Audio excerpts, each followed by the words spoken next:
नमस्कार, क्या हाल चाल और कैसे हैं आप लोग। मुझे उम्मीद है आप लोग बहुत अच्छे होंगे और आपकी पढ़ाई बहुत ही ज़्यादा अच्छी चल रही होगी। क्लास 10th वाले बच्चे बायोलॉजी पढ़ रहे हैं बहुत अच्छे तरीके से और सारा कुछ आपको समझ आ रहा होगा। ठीक है, पिछली क्लास में हमने पुष्प के बारे में देखा। पुष्प के हमने 4 भाग देखे, वाह्य दलपुंज, दलपुंज, पुमंग और जायांग। ठीक है, वाह्य दलपुंज को अपन ने बोला था कैलिक्स। ठीक है, कैलिक्स होता है सबसे सीनियर। कैलिक्स जो वाह्य दलपुंज की इकाई होती है, सबसे सीनियर मतलब सेपल। ठीक है, कैलिक्स और सेपल याद हो गए तो जाहिर सी बात है जो दलपुंज है वो कोरोला और पेटल होगा। ठीक है, फिर इसके बाद एंड्रूसियम और गाइनोसियम। जो एंड्रूसियम था, जो पुमंग था, उसके 2 भाग थे। एक था फिलामेंट, एक था एंथर, एक था पुतंतु और दूसरा था पराग कोष। ठीक है, बताओ बताओ, भूल रहे हो क्या भाई? हैं, ये देखो, ये था पुष्पवृंत। ठीक है, ये पुष्पासन, ये छोटे छोटे छोटे छोटे यहाँ पे जो वो थे, इसको हमने बोला ये है वाह्य दलपुंज। ये देखो भाई, भूल तो नहीं रहे? अब भूलोगे तो तमाचा खा जाओगे मेरे से, मैं मारता भी बहुत हूँ, याद रखना। ठीक है ना? सच में मेरे को गुस्सा बहुत आता है। फिर मत मुझको कहना कि भैया आप मार दिए मुझको। ठीक है, ये देखो, चलो तुम्हारा रिकॉल हो गया यहीं पे। बताओ, बताओ जरा, नॉमेनक्लेचर करो, नाम लिखो। ठीक है, पुष्प क्या होता है? पुष्प होता है प्ररोह का रूपांतरण। ठीक है, पुष्प प्रजनन भाग होता है। ठीक है, पुष्प के कितने भाग होते हैं? 4 भाग होते हैं। पहला कौन सा होता है? पहला होता है वाह्यदल पुंज। ठीक है, जिसको क्या बोलते थे? कैलिक्स बोलते थे ना भाई, भूल तो नहीं रहे? बताओ मेरे को, बता दो जल्दी। हाँ, दूसरे नंबर को क्या बोलते हैं? उसको बोलते हैं दलपुंज, इंग्लिश में कोरोला। ठीक है, पहला हुआ कैलिक्स, दूसरा हुआ कोरोला, तीसरा क्या हुआ? तो तीसरा हुआ हमारा पुमंग, जिसको बोलते हैं एंड्रूसियम। ठीक है, चौथा क्या हुआ? चौथा हुआ अपना जायांग। ठीक है, क्या है चौथा? चौथा है जायांग, जिसको बोलते हैं गाइनोसियम। ठीक है, बताओ मेरे को वाह्य दलपुंज क्या है? आपने बोला ये छोटा छोटा, छोटा छोटा किस कलर का होता है? बताओ बताओ भैया, किस कलर का होता है? आपने बोला ग्रीन कलर का। भैया बताओ, इसके अंदर ग्रीन है तो प्रकाश संश्लेषण की क्रिया होगी कि नहीं? बताओ, होगी कि नहीं? बताओ बताओ बताओ। तो चलो सभी लोग प्रकाश संश्लेषण यानी कि फोटोसिंथेसिस की क्रिया नीचे कमेंट बॉक्स में कमेंट करके बताओ। बताओ, फोटोसिंथेसिस जिसको बोलते हैं प्रकाश संश्लेषण, सभी लोग नीचे कमेंट बॉक्स में कमेंट करके बताओ। बताओ जल्दी। इसको बोला वाह्य दलपुंज। ठीक है, वाह्य दलपुंज। इसके बाद ये जो बड़ी बड़ी पंखुड़ियां होती हैं ना, ये वाली जो पंखुड़ियां होती हैं, ठीक है, इन्हीं पंखुड़ियां को हम बोलते हैं, ये क्या है? तो ये है फ्लावर। इन्हीं पंखुड़ियों को बोलते हैं दलपुंज, है ना। और एक पंखुड़ी को बोलेंगे दल। ठीक है, क्या बोलेंगे? दल। और एक अगर एक वाह्य दलपुंज है, कई वाह्य दलपुंज मिल करके कई दलपुंज मिल करके वाह्य दलपुंज बना देते हैं। ठीक है, तो कई वाह्य दल, अगर एक वाह्य दल निकाल लोगे इसमें से, समझो ये हम निकाल लिए तो ये है एक वाह्य दल, है ना। तो इस वाह्य दल को क्या बोलते हैं? सबसे सीनियर होता है तो क्या बोलते हैं? सेपल बोलते हैं। ठीक है, इसको क्या बोला अपन ने? इसको बोला सेपल। इसको क्या बोला? एक को बोला पेटल। ठीक है, सेपल और पेटल, समझ गए। इसके बाद जो पुमंग होता है, एंड्रूसियम होता है। पुमंग किसको बोलते थे? ये देखो, ये वाले भाग को, पुष्प के नर जनन भाग को, है ना, पुष्प के नर भाग को बोलते थे पुमंग। पुमंग के 2 भाग होते थे, एक होता था ये पुतंतु और दूसरा होता है पराग कोष। क्या होता है सर? पहला होता है पुतंतु, दूसरा होता है पराग कोष। बोलो मेरे साथ एक बार, बोलो मेरे साथ, बोलो मेरे साथ। पुतंतु होता है, फिलामेंट होता है, दूसरा पराग कोष होता है। नेक्स्ट देखो, जायांग, गाइनोसियम, ये जो पार्ट होता है ये वाला, ठीक है। जायांग पुष्प का कौन सा भाग होता है? मादा जनन भाग होता है। जायांग के 3 भाग होते हैं, ये वाले पार्ट को बोलते हैं जायांग। जायांग के 3 भाग कौन कौन से? हुआ आपका वर्तिकाग्र, ठीक है, वर्तिकाग्र। ये वाली जो लाइनिंग है, डंडी की डंडी नुमा संरचना, पाइप नुमा संरचना, इसको बोलते हैं वर्तिका। और नीचे वाले भाग को बोलते हैं अंडाशय, ठीक है। इंग्लिश में बोलेंगे stigma, and second is style, and third is ovary, ठीक है। जो ओवरी होती है, जो अंडाशय होता है, उसके अंदर ही ओव्यूल पाया जाता है। क्लियर है? चलिए इसको मिटा दूं। अब हमारा टॉपिक है आज का पॉलिनेशन, है ना। क्या होता है कि ये देखो, पुष्पीय पादपों में ही लैंगिक जनन होता है। जो एंजियोस्पर्म पौधे होते हैं, ठीक है, जैसे आप देखे होंगे एंजियोस्पर्म, जिम्नोस्पर्म, ब्रायोफाइटा, टेरेडोफाइटा, ये सब आप लोग पढ़े होंगे क्लास 9th में, ठीक है। तो हम लोग क्या पढ़ रहे हैं आज? हम लोग पढ़ रहे हैं पुष्पीय पादपों में लैंगिक जनन। अब मुझे ये बताओ, लैंगिक जनन क्या होते हैं? लैंगिक जनन किसमें होता है? लैंगिक जनन की क्रिया क्या होती है? मैंने आपको पढ़ाया? बताइए। मैंने आपको लैंगिक जनन की क्रिया अच्छे तरीके से पढ़ाया है, मैंने आपको अच्छे तरीके से समझाया है, तो आपको याद होगा।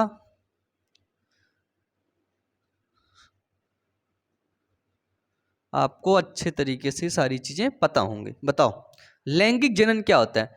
लैंगिक जनन में नर व मादा अलग अलग होते हैं, है ना। इसमें क्या होता है? बोलो मेरे साथ, युग्मकों का निर्माण होता है, ठीक है। लैंगिक जनन में क्या होता है? निषेचन की क्रिया होती है भाई।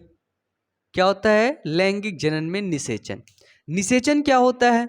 मैंने आपको बताया, नर का शुक्राणु मादा का अंडाणु मादा के फैलोपियन नलिका में जाकर के मिलता है। कहाँ पर मिलता है? तो मादा के फैलोपियन नलिका में जाकर के मिलता है, उसी को बोलते हैं निषेचन।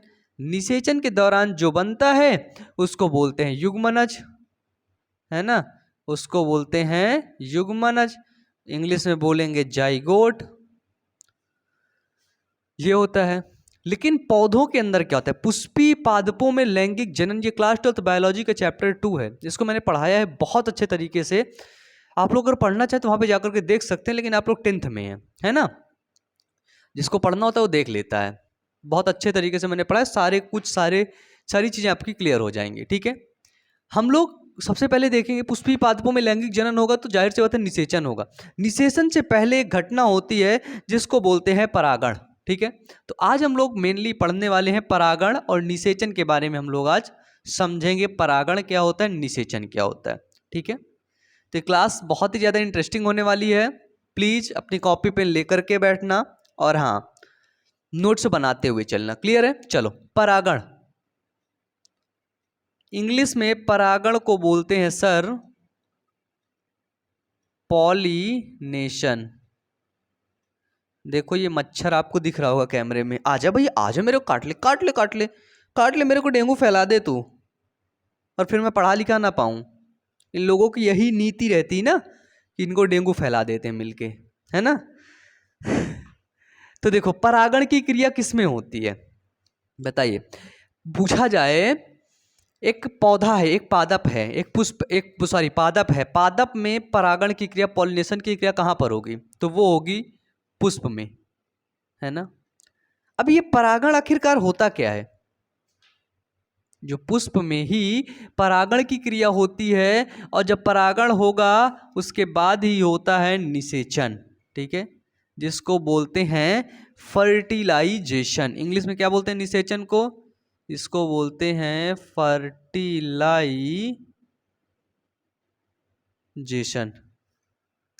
क्लियर है? क्लियर है यहां तक? कोई दिक्कत है? बताइए। तो सबसे पहले परागण समझेंगे। परागण क्या होता है? हम देखते हैं, ये एक पुष्प है ना।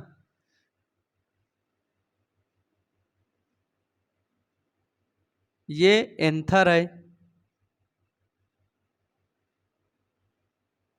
ये एक पुष्प है।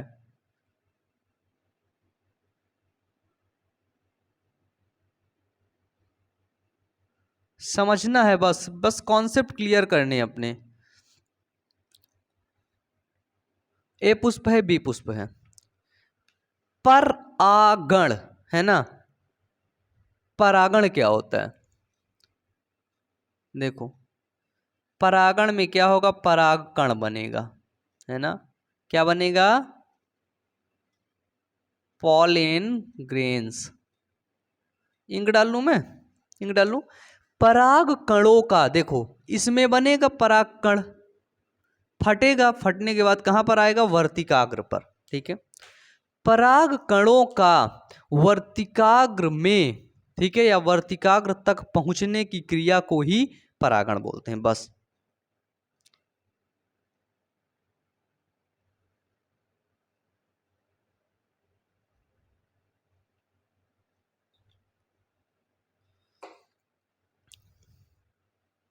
ठीक है, क्या होता है कि पराग कणों का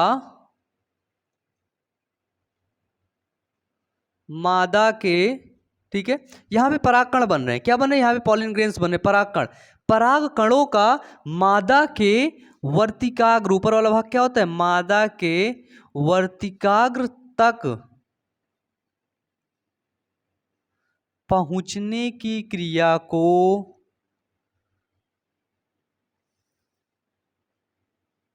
परागण कहते हैं, ठीक है। अब ये परागकण वर्तिकाग्र तक पहुंचेंगे किसी माध्यम के द्वारा, ठीक है, या परागण की क्रिया किसी माध्यम के द्वारा, किसी एजेंट के द्वारा पहुंचेंगे। एजेंट क्या हो सकते हैं? एजेंट आपका जल हो सकता है, जल के द्वारा ये परागकण पहुंच गए। हवा से द्वारा पहुंच गए, हवा आई, टकरा गए, पहुंच गए। कोई कीट पतंग आया, ठीक है, कीट आया, उसके द्वारा पहुंच गया, ठीक है, ठीक है। ऐसे होता है परागण। क्या अब जाता है परागकण, ठीक है, परागकण, जिसको अपन लोग लघु बीजाणु बोलते हैं,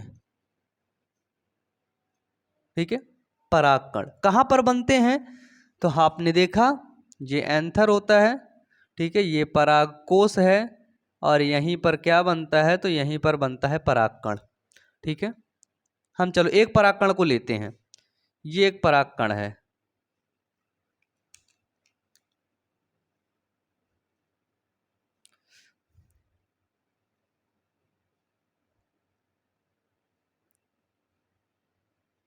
ना, क्योंकि परागकण की संरचना को पढ़ना बहुत जरूरी है, ठीक है। ये कुछ ऐसा संरचना होता है, ऐसा होता है परागकण, ठीक है।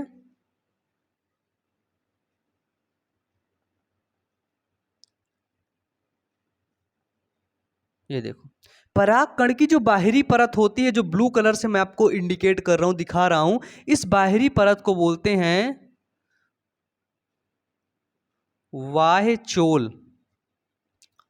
लिखते जाओ, लिखते जाओ, लिखते जाओ, इंग्लिश में बोलेंगे एक्साइन, ठीक है।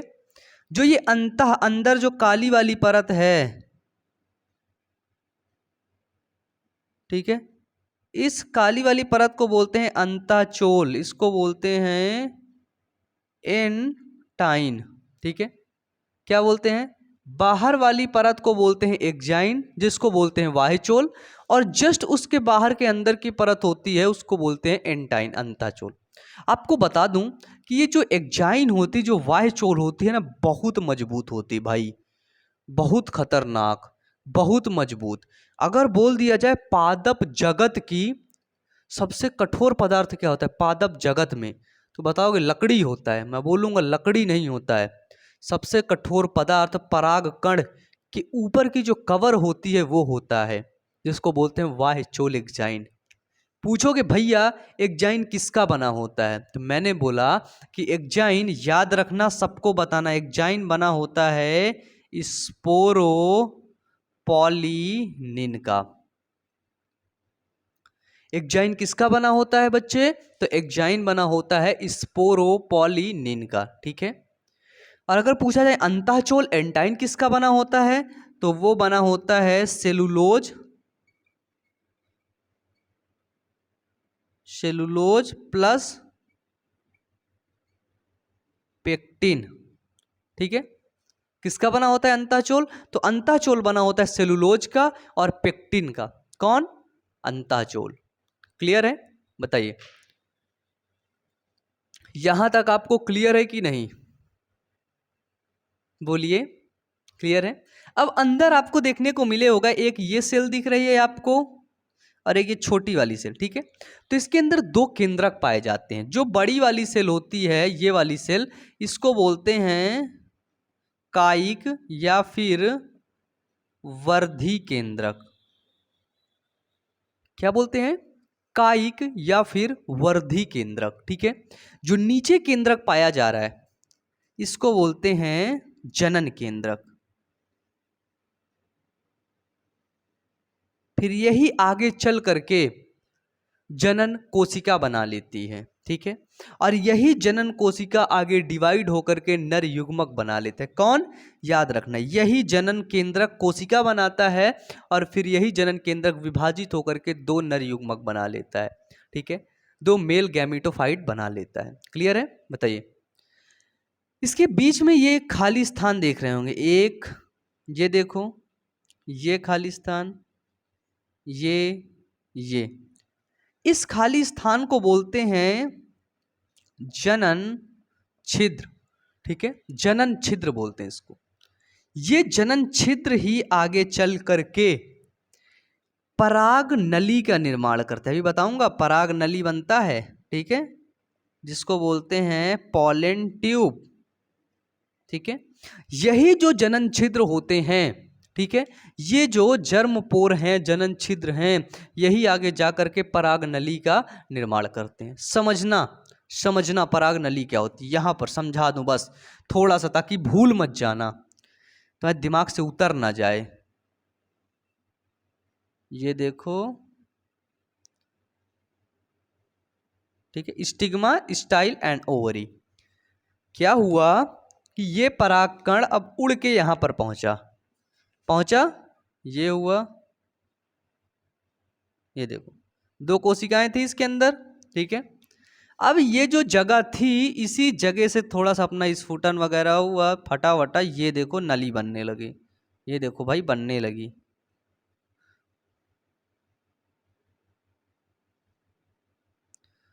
तो ना इसको एक में कर देता हूं मैं, है ना। ये देखो ये नली बनने लगी, ये आई, ये बीजांडोर से प्रवेश कर गई। इस नली को क्या बोलते हैं? इसी नली को बोलते हैं पराग नली। ठीक है, और फिर इसी नली में सबसे पहले आगे आगे चलता है वर्धी केंद्रक। कौन सा चलता है? तो आगे रास्ता साफ करने के लिए वर्धी केंद्रक चलता है, और जस्ट उसके पीछे दो नर युग्मक चलते हैं। ठीक है, ऐसे आगे चलते हैं। तो ये यहां तक आप समझ गए। अभी आगे जब जा करके इससे मिलेगा तो उसको बोल देंगे निषेचन। ठीक है, यही नर युग्मक जब आगे जा करके यहां पर अंड कोशिका होती है। क्या होती है? तो यहां पर अंड कोशिका होती है। और जब देखो निषेचन क्या होता है, यही नर युग्मक जब अंड कोशिका से आगे बढ़ेगा, यहाँ ये मिल गया। जब यही नर युग्मक आगे जाकर के अंड कोशिका से मिल जाता है तो इसी घटना को बोलते हैं निषेचन, इसी घटना को बोलते हैं फर्टिलाइजेशन। ठीक है, और फर्टिलाइजेशन के दौरान जब फर्टिलाइजेशन हो जाता है, जो अंडाशय होती है वो तुरंत फल में बदल जाता है, और जो बीजांड होता है वो बीज में बदल जाता है पौधे का, है ना। वो सॉरी, फल आप खाए होंगे, फल के अंदर बीज होते हैं, बीज में बदल जाता है। जो बीजांड होते हैं वो कई बीज में बदल जाते हैं, और जो वो सॉरी अंडाशय होता है वो फल में बदल जाता है। क्लियर है? बताइए, ये टॉपिक क्लियर है आपको सबको? परागकण, पॉलन ग्रेन समझ में आया ना? बहुत अच्छा सा टॉपिक है, याद रखना। ठीक है, परागकण में एक चीज और होती है, जब नर युग्म उद्भिद का विकास होता है, मेल गैमेटोफाइट यहाँ पर बनता है, यहीं पर बना, जब इसके ऊपर चढ़ा तभी बना। ठीक है, जब वर्तिकाग्र के ऊपर चढ़ गया परागकण, बैठ गया, तभी बना। क्या? नर युग्मक, उसके पहले नहीं बनता, याद रखियो। ठीक है, मिटा दो इसको मैं। चलिए, हम लोग पढ़ रहे थे परागण। परागण हम लोग समझ चुके हैं। मेरा गला सूख रहा है यार, मैं पानी पी लूं, एक सेकंड।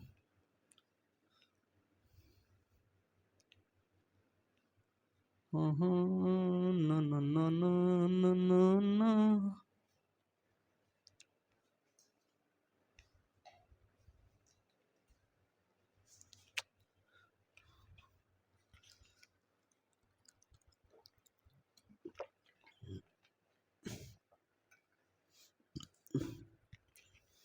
आ जाओ।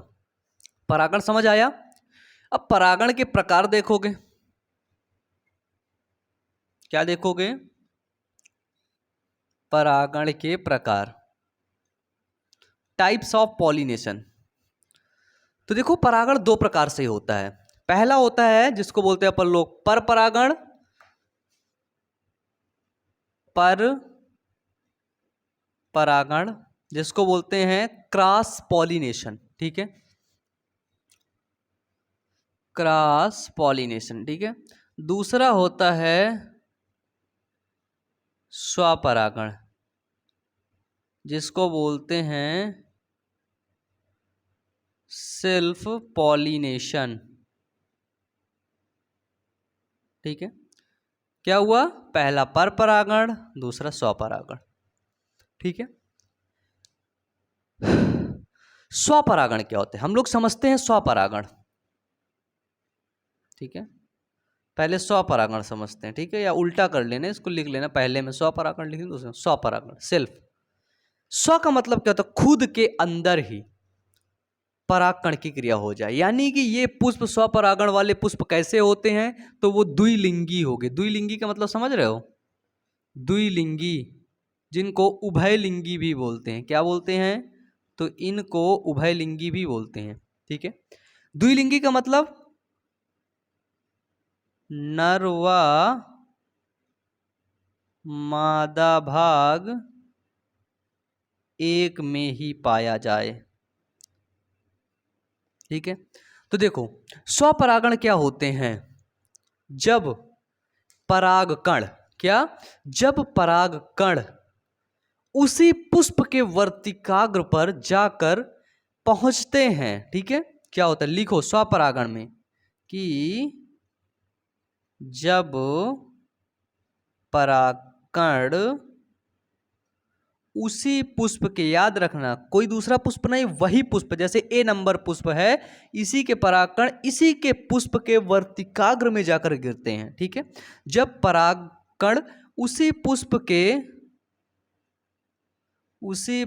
के वर्तिकाग्र पर पहुंचते हैं, वर्तिकाग्र पर पहुंचते हैं, तो इस क्रिया को बोलते हैं स्वपरागण।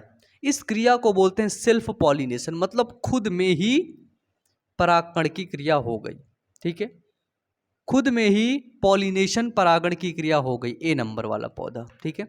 मान लेते हैं ये था गुलाब, कमल, ए नंबर भी कमल है और बी नंबर भी कमल है, ठीक है। अगर इन दोनों में अपने में ही हो गया, ठीक है, अपने में ही हो गया, ठीक है, तो वो होता है स्वपरागण, ठीक है, स्वपरागण। इसमें एक बात और होती, खास बात, कि इसमें क्या किसी माध्यम की आवश्यकता होगी? जब इसी में जाना था, तुम ये बताओ, जैसे तुम अपने कमरे में बैठे हो, तुमको अपने कमरे से अपने पेरेंट्स के कमरे में जाना होगा, तो क्या तुम वहां पर कार लेकर के आओगे? कार में बैठ के जाओगे? बताओ, कार में बैठ के जाओगे? बोलोगे भैया क्या मजाक करते हो, पैदल चल के चला जाऊंगा तुरंत, है ना। तो किसी मीडियम की आवश्यकता हुई? या बाइक से जा रहे हो या साइकिल से जा रहे हो, हुई? नहीं हुई, बोलो बस पास में तुरंत चला गया, ठीक है। तो जो स्वपरागण वाले पौधे होते हैं, स्वपरागण जिनमें होता है, उनमें उनमें किसी माध्यम की, ठीक है, उनमें किसी माध्यम की आवश्यकता नहीं होती है, ठीक है। जिसके अंदर भी स्वपरागण की क्रिया होगी, ठीक है, सेल्फ पॉलिनेशन की क्रिया होगी, उसमें कोई मीडियम नहीं लगेगा। जैसे मैंने आपको बता दिया है ना, आप हैं पॉलिन ग्रेन्स और आपका कमरा है पॉलिन ग्रेन्स वाला, आप पॉलिन ग्रेन्स हो, और आपका जो बगल वाला कमरा है, पेरेंट्स का रूम है, वो है वर्तिकाग्र, स्टिग्मा। तो वहां पर बिना किसी मीडियम के आप पहुंच गए, ठीक है। तो ये होता है सेल्फ पॉलिनेशन स्वपरागण किसके अंदर होता है? तो भाई ये पाया जाता है आपका मटर के अंदर। मटर, मटर याद रखो, मटर। पी, पी के अंदर जो पॉलिनेशन की क्रिया होती है वो सेल्फ पॉलिनेशन ही होता है, वो स्वपरागण ही होता है। बताइए मेरे को, स्वपरागण समझ में आया? उसी का पौधा है, कमल का पौधा है, बस उसी के पौधे में ही परागकण चले जा रहे हैं, उसी के पौधे के, है ना, उसी पुष्प के, वही पुष्प है, ठीक है, वही पुष्प है, कोई दूसरा पुष्प नहीं बदला गया, कोई पुष्प बदल दिया गया हो, नहीं, उसी पुष्प के वर्तिकाग्र पर जब परागकण पहुंचते हैं तब उसी को बोलते हैं ये स्वपरागण होता है, सेल्फ पॉलिनेशन। मिटा दूं इसको? बताइए, मिटा दूं? चलिए मिटा दूं। अब आता है, लिख लो, इसको लिखना हो तो चित्र भी बना लो, इसको लिख लो, पूरा पूछा जाएगा, ठीक है, हर बार मुझे बोलना ना पड़ेगी ये इंपॉर्टेंट है, ये इंपॉर्टेंट है, तब जाकर के आप लोग लिखो, पहले से भी कुछ समझ जाया करो, इतने समझदार बनो अब, ठीक है। चलो भाई पढ़ते हैं अब पर परागण, क्रॉस पॉलिनेशन क्या होता है? क्रॉस, क्रॉस सबसे पहले तो लिख दो, क्रॉस पॉलिनेशन एक लिंगी पौधों में होता है, एक लिंगी,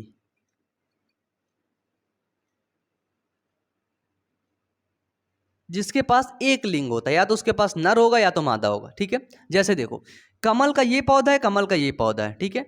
अब ये जो पॉलिनेशन हो रहा है, ये इसकी ओवरी समझो खराब है ना, ये देखो, और इसकी ओवरी अच्छी है, तो इसके स्पर्म खराब, ये खराब है ना, स्टीमेन एंड्रोसियम खराब है, तो इसके परागकण या तो हवा द्वारा, या तो कीट द्वारा, या तो जल द्वारा पहुंचते हैं इसकी ओवरी में। किसके परागकण? किसके परागकण? ए वाले कमल के परागकण बी वाले पुष्प यानी कि बी वाले कमल के परागकण के ओवरी में पहुंचते हैं। तो ये दूसरा पुष्प हो गया कि नहीं? बताइए, दूसरा फूल हो गया कि नहीं? लेकिन उसी जाति का है, कमल है तो कमल में ही जाकर के टकराएगा, उसको जाकर के परागित करेगा। ऐसा नहीं कमल है तो जाके गुलाब में परागित कर दिया, भाई ऐसा नहीं है। जैसे शादी कैसे होती, शादी पूछे कि भैया अच्छा तुम यादव हो, बोले हाँ यादव हैं, चलो लड़का का नाम है ना चूना लाल यादव और लड़की का नाम चकोर यादव, दोनों की शादी हो गई, है ना। बताओ, चूना लाल यादव बिल्कुल खुश हैं। इसी तरह कमल का पौधा है, ठीक है, तो जस्ट कमल के पौधे से ही परागण की क्रिया होगी, ऐसा नहीं कमल है तो गुलाब में जाके हो जाए, नहीं, नहीं होगी, ठीक है। तो यहां से गया वहां पर एक लिंगी पौधा है, क्या मीडियम की आवश्यकता हुई? तो पर परागण में माध्यम की आवश्यकता होती है,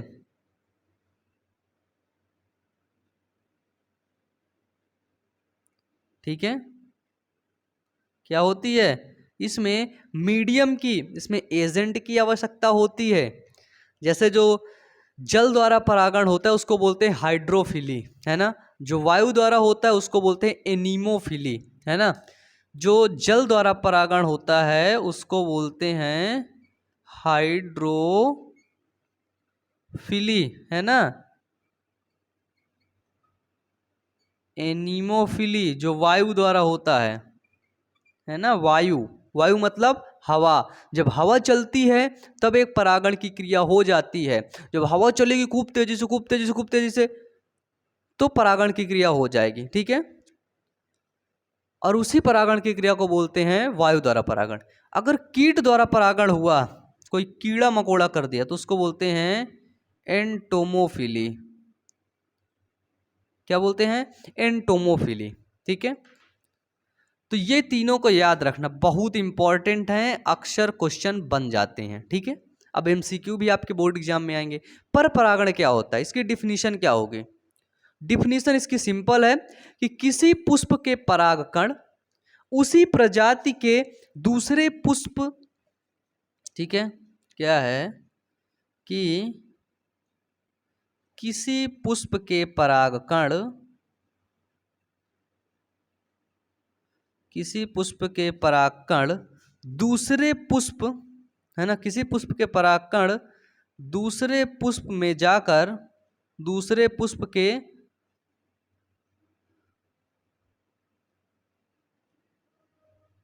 वर्तिकाग्र पर पहुंचने की क्रिया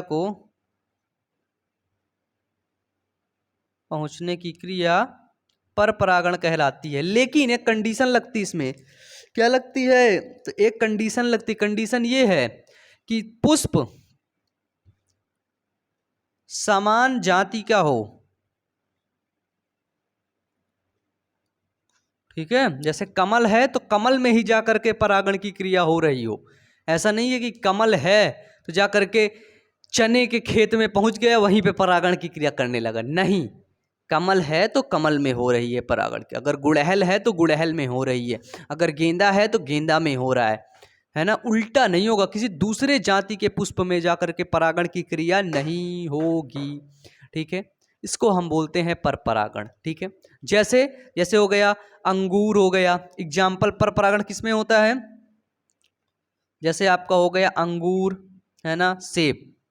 ठीक है, अंगूर को क्या बोलते हैं इंग्लिश में? बताओ क्या बोलते हैं इंग्लिश में? कान खुजा रहा है क्या? क्या बोलते हैं, बोलो।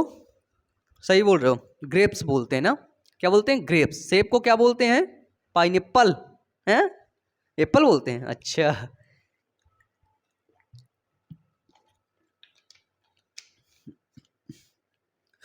बताओ, यहां पे हम लोग मेनली यही पढ़ने आए थे, परागण क्या होता है और उसके प्रकार कितने होते हैं। तो आपने देखा जो परागण होता है, जो पॉलिनेशन होता है, वो दो प्रकार से होता है। कौन कौन से? पहला आया आपका स्वपरागण, दूसरा परपरागण। स्वपरागण मतलब उसी पुष्प के, जैसे देखो एक हाथ में ये पुष्प है, इसी पुष्प से वर्तिकाग्र है, इसी पुष्प का वर्तिकाग्र है, इसी पुष्प के पुंकेसर हैं, इसी पुष्प में परागकण है, वही परागकण उसी पुष्प के वर्तिकाग्र में जा करके चले जाते, पहुंच जाते हैं वर्तिकाग्र पर, उसको बोल दिया पर परागण। लेकिन देखो परागकण इस पुष्प के हैं और किसी माध्यम से, किसी एजेंट के माध्यम से पहुंचते हैं ये वाले पुष्प के वर्तिकाग्र पर, तो उसको बोलते हैं पर परागण। माध्यम लगता है। यदि तो आपसे पूछा जाए कि बताइए जल द्वारा परागकण की जो क्रिया होती है उसको क्या बोलते हैं, जल द्वारा परागण को क्या बोलते हैं? बोलते हैं, याद रखना, हाइड्रोफिली। क्या बोलते हैं? हाइड्रोफिली। आपसे पूछ लेगा कि बताओ वायु द्वारा परागण क्या बोलते हैं, बोलोगे एनीमोफिली। क्या बोलते हैं? एनीमोफिली, वायु द्वारा परागण। ठीक है, देखो एनीमिया, एनीमोफिली, है ना, एनीमिया रोग होता है, एनीमिया रोग वायु में फैल जाता है, मान लो। एनीमिया वायु में फैलता नहीं है ना, मान लो कि मेरा कान आज खुजला रहा है यार, है ना। एनीमिया जो होता है वायु में, समझ लो वायु में कौन सा रोग फैल जाता है, मानना है, कहानी बनानी। एनीमिया, एक बार एक गांव था, वहां पर एक लोग को एनीमिया हुआ, पूरे गांव में पूरा एनीमिया फैल गया। ठीक है, और वो कैसे फैला? वायु के द्वारा फैला, है ना, वायु के द्वारा। तो उसको बोल देते हैं एनीमोफिली। क्या बोलते हैं? एनीमोफिली, वायु द्वारा जो परागण की क्रिया होती है, एनीमोफिली। ठीक है, जो कीट हुआ तो उसको बोलते हैं एंटोमोफिली, है ना, कीट, कीट पतंगे, है ना, कीट को मान लो एंट, एंटेमोफिली। ठीक है, तो जल द्वारा परागण, वायु द्वारा परागण, कीट द्वारा परागण। ठीक है, स्वपरागण के एग्जाम्पल क्या हो गए? जैसे अंगूर हो गए, सेब हो गए, लेकिन स्वपरागण एक लिंगी होते हैं। ठीक है, एक लिंगी होते हैं। ये चीज था आपका परागण और परागण के प्रकार। अब मुझे लगता है हम लोग पढ़ेंगे नेक्स्ट क्वेश्चन, नेक्स्ट क्लास में लेते हैं, है ना, नहीं तो बोर हो जाओगे। निषेचन, निषेचन वैसे है छोटा सा यार, कहो तो पढ़ा दूं। निषेचन है छोटा सा, आओ बता ही देता हूं, बता देता हूं, थोड़ा सा लिख लो इसको, मैं साइड हट जा रहा हूं, ये लिखो। ठीक है, लिख डालो।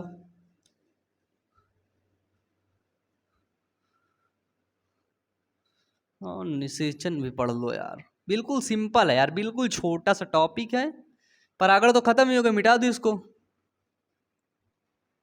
ये लो, निषेचन नहीं मिटाया।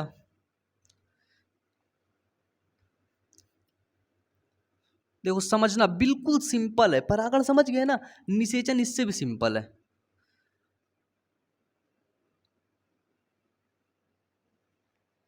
देखो निषेचन क्या होता है, फर्टिलाइजेशन। मैंने बताया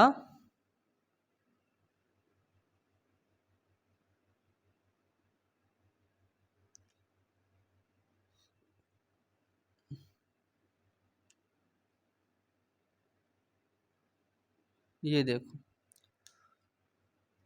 ये वर्तिकाग्र है। ओ भाई, अरे यार ये क्या हो गया यार, ये लटक क्या रहा है मेरे, वो थोड़ा सा वो लटक वो था, ठीक है। ये वर्तिकाग्र है, यहां पर आ गया परागकण, क्या आ गया, परागकण। तो ये क्रिया क्या हुई, ये क्रिया हुई परागण, हो गया परागण खत्म, खत्म अब परागण, परागण अब खत्म, भूल जाओ परागण को। अब इसी परागकण से मैंने बोला पॉलिन ट्यूब बनी, क्या बनी, पॉलिन ट्यूब। समझो मेन यही समझना, ये पॉलिन ट्यूब बनी। अब पहले नाम देख लो, इस भाग को बोलते हैं अंडाशय, इस भाग को बोलते हैं बीजांड, इस ऊपर वाले भाग को बोलते हैं निभाग। ये जो रस मतलब परते टाइप में है इसको बोलते हैं अध्यावरण, ठीक है। इसको बोलते हैं, ये वाला जो भाग होता है इसको बोलते हैं बीजांड द्वार। ये जो डंडा लगा होता है जिसके सहारे पूरा बीजांड खड़ा होता है उसको बोलते हैं बीजांड व्रंत, ठीक है। तो निषेचन क्या होता है कि नर युग्मक व मादा युग्मक का बीजांड के साथ संलयन की क्रिया ही निषेचन कहलाती है ना। नर युग्मक और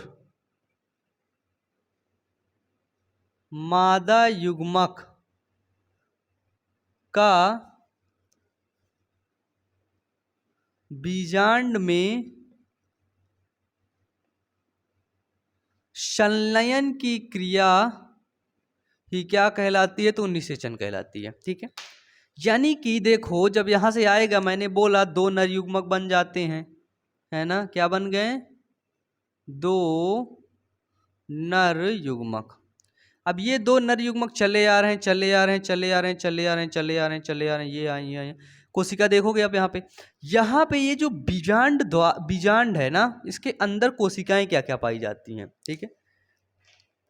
इसको बोलते हैं हम लोग भ्रूण कोश, क्या बोलते हैं, भ्रूण कोश। ये वाले भाग को बोलते हैं भ्रूण कोश, पोष नहीं बोलते, ठीक है, कोश बोलते हैं। देखो इस भ्रूण कोश में ये संरचना हम लोग बनाएंगे, यहाँ पे ये है भ्रूण कोश, ठीक है। ये नीचे वाला भाग है बीजांड द्वार वाला, ठीक है।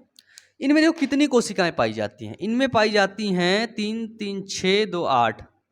ये कोशिकाएं 3, बीच में 2 पाई गई और नीचे 3 पाई गई, ये देखो। इन तीनों कोशिकाओं के नाम याद करना होगा, ठीक है। ऊपर वाली को बोलेंगे, बीच वाली, बीच ध्रुव होती हैं, ध्रुव में है ना, इसको बोलते हैं पोलर सेल, हिंदी में बोलेंगे ध्रुवीय कोशिका, ठीक है। ये हुई ध्रुवीय कोशिका। जो इसमें जो बड़ी वाली कोशिका है, इसी कोशिका को बोलते हैं अंड कोशिका। क्या बोलते हैं सर, तो बड़ी वाली कोशिका को बोले अंड कोशिका। और बड़ी वाली कोशिका के जो दोनों किनारे में लगी हुई हैं सेल, ठीक है, उसको बोलते हैं सिनर्जिड सेल। सिनर्जिड सेल मतलब हिंदी में सहायक कोशिका, है ना, जो अंड कोशिका की रक्षा करते हैं, सहायक करते, सहायता करते हैं, तो उसको बोलते हैं सहायक कोशिका। इन कोशिका के जस्ट ऊपर निभाग की तरफ, यहां पर ये देखो 3, ये 2 और ये 3, ठीक है। निभाग की तरफ 3 कोशिकाएं पाई जाती हैं, इनको बोलते हैं प्रतिमुख कोशिका, ठीक है। इनको बोलते हैं एंटीपोडल सेल, ठीक है। जब यहां से नर युग्मक आता है, ठीक है, नर युग्मक आया आया आया बीजांड द्वार। अब पूछोगे भैया कि ये जो पराग नली है, पॉलिन ग्रेन्स, ये ऐसे कैसे चल रही है, क्योंकि यहां पर विशेष रासायन स्राव होते रहते हैं, रसायन, उसी रसायन की तरफ वो अट्रैक्ट होती रहती है और देखती रसायन किधर है, किधर है, सूंघेगी, अच्छा रसायन इधर है तो चल देगी आंख बंद करके, बस वो सही रास्ते पर जाएगी, है ना। जैसे आपको अपने माँ बाप पर भरोसा होता है, यदि आप सोते भी रहे ना, आपके पप्पा उठा दें, बोले बेटा उठ, छोटे में, बचवा भी नहीं, अभी तो मारेंगे जूता, 2 जूता उठा के मारेंगे, हट उठ नालायक, 10 बजे तक सोता है। बचपन में छोटे तुम सो रहे होते ना, तो क्या होता, जब तुम खाना नहीं खाते थे तो मैं पप्पा उठा लेते थे, उठ बेटा, कुछ भी तुम्हें खिला देते थे। तुम्हें वो जहर थोड़ी ना खिला देंगे, तुम्हें वो मिट्टी थोड़ी ना खिला देते, वो खाना ही खिलाएंगे ना, है ना। तो इसी तरह रसायन स्रावित होता है, और उसी रसायन के जरिए वो खाना खिलाए, तुम खा रहे थे खा रहे थे खा रहे थे। तुमने कभी सोचा क्या मुझे गंदा खाना खिला देंगे? नहीं सोचे ना, खिलाएंगे ही नहीं, क्योंकि इसी तरह इसमें भी विशेष प्रकार के रसायन स्रावित होते रहते। उसी तरह से पराग नलिका उधर की तरफ आकर्षित होने लगती, धीरे धीरे चल के वो बीजांड द्वार से अंदर प्रवेश करती है, और सीधे जो नर युग्मक हैं, इसमें से एक नर युग्मक अंड कोशिका के साथ मिल जाता है। ये देखो पॉलिन ट्यूब आई, इससे नर युग्मक आया, तो एक नर युग्मक अंड कोशिका के साथ मिल करके क्या बना लेता है? तो ये बना लेता है युग्मनज, ये बना लेता है जाइगोट। और यही जो जाइगोट बना लिया, इसी को बोलते हैं, किसकी क्रिया हो गई? तो मेरे भाई, मेरे दोस्त, मेरे यार, निषेचन की क्रिया हो गई। यही हो गई फर्टिलाइजेशन। पूछोगे दूसरा नरयुग्मक क्या करता है? अच्छा जी, दूसरा नरयुग्मक आगे बढ़ता है, ये ध्रुवीय कोशिका से मिलता है। कौन सी कोशिका से? ध्रुवीय कोशिका से। ध्रुवीय कोशिका से मिल करके दूसरा नरयुग्मक भ्रूण पोष का निर्माण करता है। किसका? पोष का, कोष नहीं, पोष, ठीक है। भ्रूण पोष को बोलते हैं एंडोस्पर्म, ठीक है। क्या बोलते हैं? एंडोस्पर्म। और भ्रूण कोष को बोलते हैं एम्ब्रियोसैक, ठीक है। भ्रूण पोष का निर्माण कर देता है ये। बस यही था आपका निषेचन, यही था आपका फर्टिलाइजेशन। बिल्कुल सिंपल, ठीक है। जब निषेचन की क्रिया इसमें हो गई है ना, इसमें अंड कोशिका थी, मिल गई, निषेचन की क्रिया हो गई। निषेचन के बाद क्या बनेगा? युग्मनज। युग्मनज आगे चल के क्या बनाएगा? तो यही युग्मनज आगे चल के भ्रूण बनाता है, और यही भ्रूण आगे चल के क्या बनाता है? तो यही भ्रूण आगे जाकर बीज बनाता है, यही एम्ब्रियो आगे जाकर के सीड बनाता है, ठीक है। क्या बना देता है? तो वो बना देता है सीड। बताइए, यहां तक क्लियर है? यहां तक क्लियर है? अब मैं आपको बोलूं कि जो ये भ्रूण होता है, जो एम्ब्रियो होता है, ये मूलज, प्रांकुर और बीजपत्र में आगे जाके विभाजित होता है। किस पे? मूलज, प्रांकुर और बीजपत्र में आगे जाके विभाजित होता है। कौन? भ्रूण, ठीक है। भ्रूण, ये जो भ्रूण होता है, एम्ब्रियो बना, वो मूलज, प्रांकुर और बीजपत्र में विभाजित होता है। मूलज क्या होता है? एक छोटी जड़। प्रांकुर क्या होता है? एक छोटा प्ररोह, ठीक है। मूलज क्या होता है? मूलज मतलब जड़, प्रांकुर मतलब क्या होता है? प्ररोह, ठीक है। बीजपत्र मतलब कॉटिलेडॉन बीजपत्र होता है, आगे जाकर के यही बीज बना लेता है, ठीक है।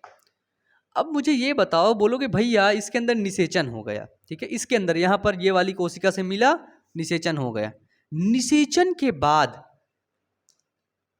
इस मादा जनन भाग में, जायांग में क्या परिवर्तन होता है? तो देखते हैं निषेचन के बाद परिवर्तन। मिटा दूं? चलो देख लो, इसको लिख लो अपने कॉपी में, बना लो ऐसे, बना लो ऐसे, बना लो, पूरे यूट्यूब पे ढूंढ लेना। इसे नहीं कोई क्लास 10 में पढ़ाया इतना डिटेल से, ढूंढ लेना जब कोई पढ़ा दे तुमको, है ना। इसीलिए कहता हूं मेरे पास आके पढ़ो, है ना। पैसा वैसा भी दिया करो, तुम लोग पैसा नहीं देते हो यार, पैसा जमा करो, ठीक है। देखो निषेचन के बाद क्या होता है, देखो निषेचन के बाद दल पुंज, वाह्य दल पुंज, ये सब झड़ जाते हैं, ठीक है। पुंकेसर भी टूट के ऐसे गिर जाते हैं। निषेचन के बाद मेन इंपॉर्टेंट पॉइंट, जो अंडाशय होता है और जो बीजांड होता है, बस इन्हीं को पढ़ना होता है, ठीक है। निषेचन के बाद जो अंडाशय होता है, ठीक है, वो फल में बदल जाता है। अंडाशय किस में परिवर्तित हो जाता है? तो वो भाई फल में परिवर्तित हो जाता है। कौन? अंडाशय, ठीक है।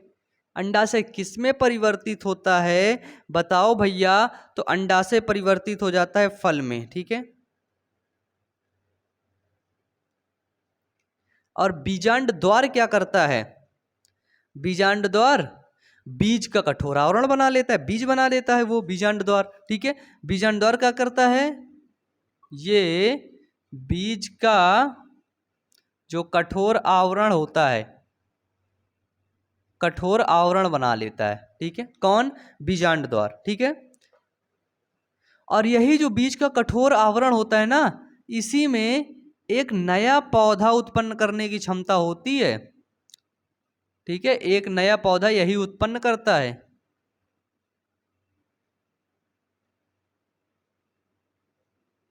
इसके अंदर एक नया पौधा उत्पन्न करने की क्षमता होती है। किसके पास?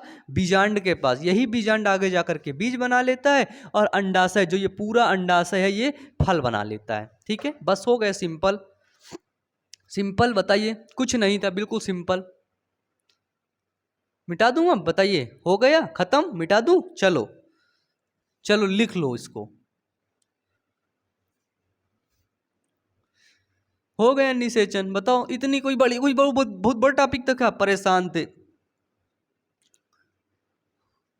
अब इसमें देखना क्वेश्चन कितने पूछे जाएंगे, है ना? देख के बिल्कुल चौंक जाओगे, चकाचौंध हो जाओगे, इतने ढेर सारे क्वेश्चन पूछे जाते हैं यहां से।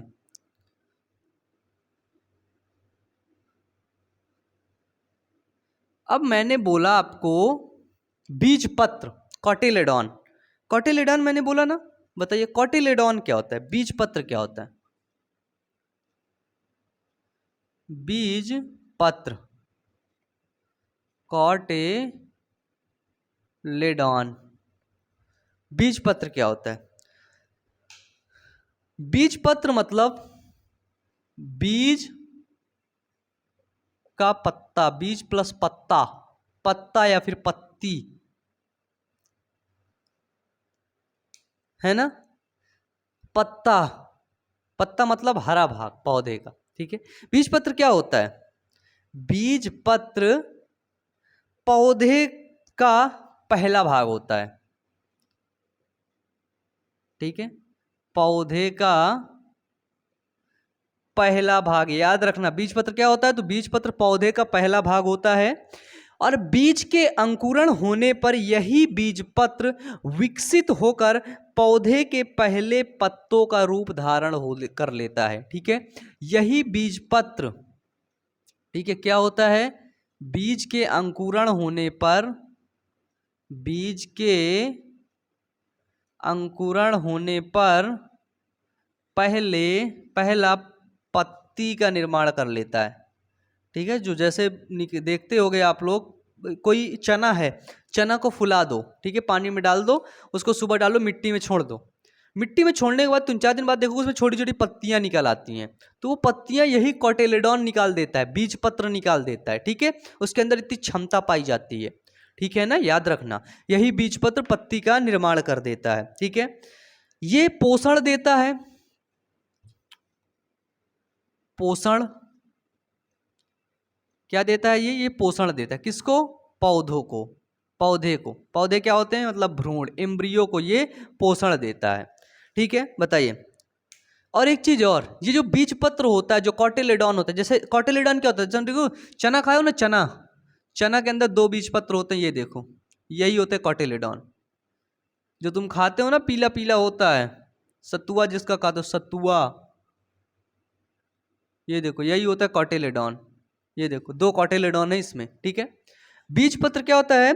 तो बीज पत्र में भोजन संचित रहता है।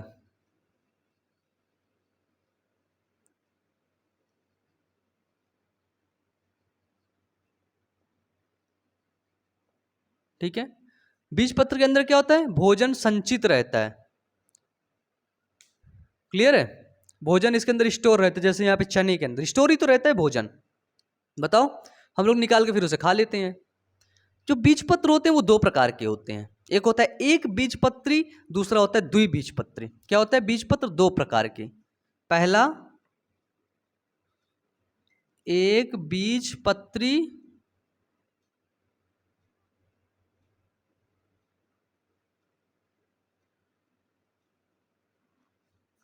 एक बीजपत्री, और दूसरा द्विबीजपत्री। पुष्प है, एक बीजपत्री, मोनोकोटिलेडॉन। एक को बोलेंगे मोनोकोटिलेडॉन, मोनोकोटिलेडॉन, और इसको बोलेंगे डाइकोटिलेडॉन। ठीक है। मोनोकोटिलेडॉन क्या होता है? जिसके अंदर केवल एक बीजपत्र पाया जाता है। क्या पाया जाता है? इसके अंदर एक बीजपत्र, है ना। ये जो भ्रूण होता है, इसके भ्रूण में केवल एक बीजपत्र पाया जाता है। बिल्कुल सिंपल सा एग्जांपल दूंगा, चावल चावल चावल चावल को क्या काटोगे तो क्या दो अलग अलग बीजपत्र निकलेंगे? बताओ। गेहूं, गेहूं को काटोगे तो क्या दो अलग अलग बीजपत्र निकलेंगे? आपने बोला नहीं, एक ही बीजपत्र। ठीक है। लेकिन अगर चने को काटोगे, चने की कवर हटा दोगे, दो चने अलग हो जाएंगे, बिल्कुल आधे आधे चने अलग हो जाते हैं। ठीक है। तो वो होता है द्विबीजपत्री। एक बीजपत्री में क्या होता है? भ्रूण में केवल एक बीजपत्र होता है। ठीक है। बीजपत्र क्या होता है? तो ये बीजपत्र पतला होता है। ठीक है। बीजपत्र कैसा होता है? तो ये बीजपत्र भैया पतला होता है। ठीक है। खाद्य पदार्थ भ्रूणपोष में संचित करता है और इसमें स्कूटेलम पाया जाता है। ठीक है। स्कूटेलम इसमें पाया जाता है। ठीक है। और सबसे अच्छी बात, इनके जो पौधे होते हैं, इन पौधे के जो तने होते हैं वो शाखाहीन होते हैं, उनमें शाखाएं नहीं पाई जाती हैं। एक बीजपत्री पौधों में, ठीक है, शाखाएं नहीं पाई जाती हैं। एग्जाम्पल वही हो गया, जौ, चावल, गेहूं, मक्का। बताओ, चावल का दाना लोगे तो भाई ऐसा दाना मिलेगा, ये देखो ऐसा।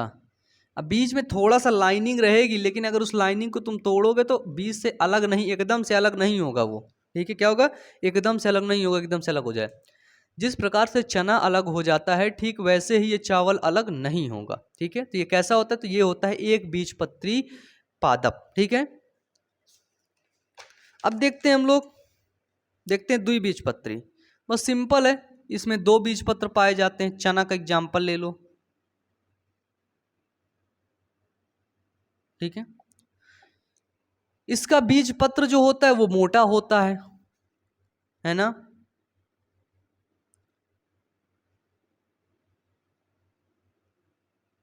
बीजपत्र क्या होता है? मोटा होता है। स्कूलेटम इसमें नहीं पाया जाता। इसका जो तना होता है वो शाखा रहित होता है। इसके जो तने में, इसका जो तना होता है वो शाखा रहित होता है ना, कि उसमें शाखा पाई जाती हैं। इसके तने में शाखाएं होती हैं, इसके तने में शाखा पाई जाती हैं। ठीक है। उदाहरण क्या है? उदाहरण है अरहर, चना, मटर। अरहर दाल खाते हो, निकाल लो, दो दो दाने अलग अलग हो जाते। चना, मटर। ठीक है। जो अरहर होती है उसको आप अलग करोगे तुरंत अलग हो जाएगी। जो चना होता है उसको आप अलग करोगे तुरंत दो भागों में टूट के अलग हो जाएगा। जो मटर होता है उसको तुरंत भागों में, दो भागों में टूट के अलग हो जाएगा। ठीक है। यही होता है एक बीजपत्री और द्विबीजपत्री पौधे। ठीक है। आपने आज की क्लास में परागण और निषेचन दोनों को साथ में पढ़ लिया है। मुझे उम्मीद है सारे टॉपिक आपको क्लियर हुए होंगे। आप एक बार बुक खोल करके जरूर पढ़ लीजिएगा, सब कुछ आपको समझ आया होगा, सब कुछ आपको याद हुआ होगा। ठीक है। तो चलिए आज की क्लास यहीं तक, मिलते हैं नेक्स्ट क्लास में। तब तक के लिए अच्छे से पढ़ते रहिए, मेहनत करते रहिए। Wish you all the best. Thank you.